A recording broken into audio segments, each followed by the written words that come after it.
Praise lord. Good morning. అందరూ బాగున్నారా? ఉదయకాల సమయంలో ఈ అన్నమాని యొక్క పరిచయ యాత్రలో వెళ్తుండగా దేవుడు ఎన్నో విషయాలను మాకు ఈ పరిసర ప్రాంతాల ద్వారా మేము ఇక్కడ సంచరిస్తుండగా దేవుడు ఎన్నో విషయాలు మాకు ప్రతి అడుగడుగునా కూడా మాకు జ్ఞాపకం చేయడంలో మేము ఎంతగానో సంతోషిస్తున్నాం. కానీ మొదటిగా మీరందరూ కూడా మా ప్రయాణం కోసం మీరు చేస్తున్న ప్రార్థనలు బట్టి మరొకసారి అందరికీ హృదయపూర్వక వందనాలు తెలుపుతున్నాము. సో అట్లాగే ఈ ఉదయకాల సమయంలో మేము ఇలాగ బీచ్కి రావడం జరిగింది. సో ఈ బీచ్లో మేము నడుస్తున్న మార్గంలో వెళ్తుండగా ఇక మన పాదాలకి తాకుతున్న ఇసుక రేణువులను చూసినప్పుడు ఒక ఆలోచన, మన పాదాలకి ఇసుక రేణువులు తగులుతూ ఉంటాయి కదండి. వాటిని చూసినప్పుడు నాకెందుకో చాలాసార్లు మన యొక్క లైఫ్లో మనం చూస్తున్న ప్రాబ్లమ్స్ని మనం ఫేస్ చేసిన సిచ్యువేషన్స్ని చాలా ఎగ్జామిన్గా కంపేర్ చేస్తున్నప్పుడు చాలామంది వాళ్ళ యొక్క జీవితాల్లో వాళ్ళు పడుతున్న సమస్యల్ని చాలా గుదిబండలుగా చూసుకుంటూ ఉంటారు.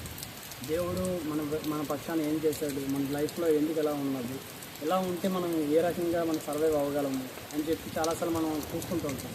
సో అట్లాగే దేవుని యొక్క ఉద్దేశములు ఎప్పుడు కూడా, ఆయన యొక్క ఆలోచనలు ఎప్పుడు కూడా మనం పక్షాన చాలా శ్రేష్టంగానే ఉంటాయని చెప్పడంలో ఎటువంటి సందేహం లేదు.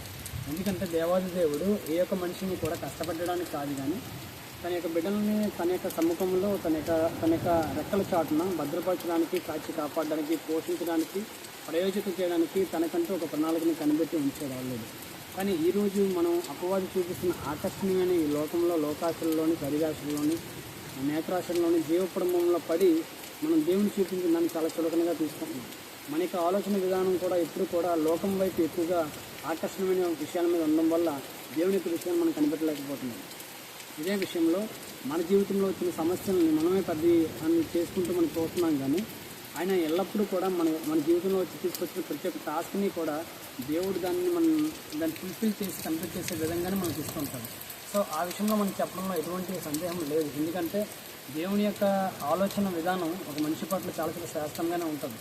ఎందుకంటే మనకి మత్తయి వార్తలో ఉంటుంది, ఆకాశ పక్షులు చూడు, విత్తువు, కోయవు, కానీ వాటిని నేను పోషించగలను, వాటితో పోలికి మీరు శ్రేష్ఠులు అన్నారు. అంటే మనిషిని అంత శ్రేష్టమైన జీవితంలో ఇవ్వడానికి దేవుడు కంపేర్ చేస్తున్నప్పుడు డెఫినెట్లీ ఆయన మన కోసం శ్రేష్టమైన దాన్ని తెచ్చి ఉంచే ఉంటాడు. కానీ మనం ఈ యొక్క లోక హడావిల్లోని, లోక ఆశల్లోని, లోకంలో ఉంచిన కంపారిజన్స్లోని, ఆ వే ఆఫ్ లైఫ్ స్టైల్ చూసుకోవడం వల్ల మనం దాన్ని ఎటువంటి విషయంలో కూడా మనం క్యాచప్ చేసుకోవాలి. సదాకాలము కూడా, అనుదినము కూడా మనం ప్రార్థనలోని, వాక్యంలోని, సహవాసంలోని, విశ్వాసంలోని మనం దృఢంగా ముందుకెళ్ళినట్లయితే మాత్రం దేవుని యొక్క సంకల్పం ఎలా ఉంటుందో మనం కనిపెట్టగలం. అట్లాగే దేవుని యొక్క వాక్యం మనకి ఏమైనా కనిపిస్తుందంటే, మన ఆలోచనల్లో ఏవైతే ఉన్నాయో సో దేవుని యొక్క వాక్యం మనకి ఎలా సెలవిస్తుంది. యెషయా గ్రంథం 55వ అధ్యాయంలో 8-9 వచనం మనం చూసినట్లయితే మాత్రం, నా తలంపులు మీ తలంపుల వంటివి కావు, మీ త్రోవలు నా త్రోవల వంటివి కావు, ఇదే యెహోవా వాక్యం. ఆకాశము భూమికి పైన ఎంత ఎత్తుగా ఉన్నవో మీ మార్గముల కంటే నా మార్గములు, మీ తలంపుల కంటే నా తలంపులు అంతే ఎత్తుగా ఉన్నవని దేవాది దేవుడు వాక్యంలో సెలవిస్తున్నారు. ఈ పక్షాన్ని మనం చూసుకుంటే మన ఆలోచనలు ఎప్పుడైతే మన సక్సెస్కి దూరంగా కనిపిస్తున్నాయో మన యొక్క నడవడిక, మన యొక్క మార్గం మనకు పరిశీలన చేసుకోవాలని నేను అంతగానో ఆశపడుతున్నాను.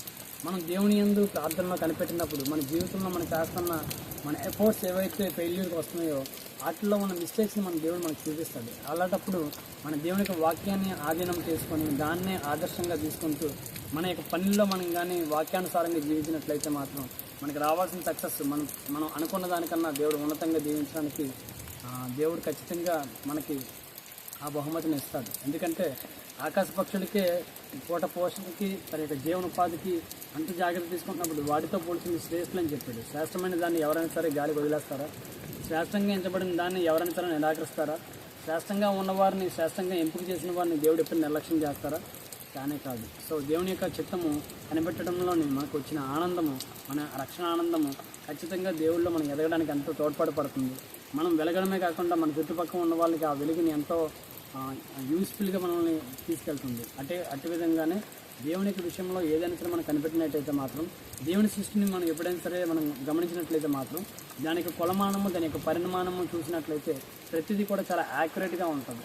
సో దేవుని యొక్క నోటి మాటతో సృష్టించిన సృష్టినే అంత యాక్యురేట్గా ఉంటున్నప్పుడు దేవుడు తన స్వాస్థాలతో మనల్ని నిర్మించుకున్నాడు. తల్లి గర్భంలో ఉన్నప్పుడే మనల్ని ఎన్నుకున్నాడు.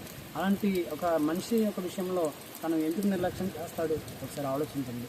ఈ ఉదయకాల సమయంలో దేవుడు మీ పక్షాన ఏ చిత్తాన్ని కలిగి ఉన్నాడో ఆ యొక్క చెత్త ప్రకారంగా ఆ మార్గంలో మీరు వెళ్తున్నారో లేదో మీరు ఒకసారి మిమ్మల్ని మీరు ప్రశ్నించుకొని, మీరు ప్రార్థించుకొని, వాక్యం చదివి మీ దినముని మీరు ప్రారంభించినట్లయితే మాత్రం ఆ యొక్క మేలులు, ఆ శ్రేష్టమైన బహుమతిని పొందుకుందరు కాక అని మనస్ఫూర్తిగా కోరుకుంటున్నాను. Praise the lord.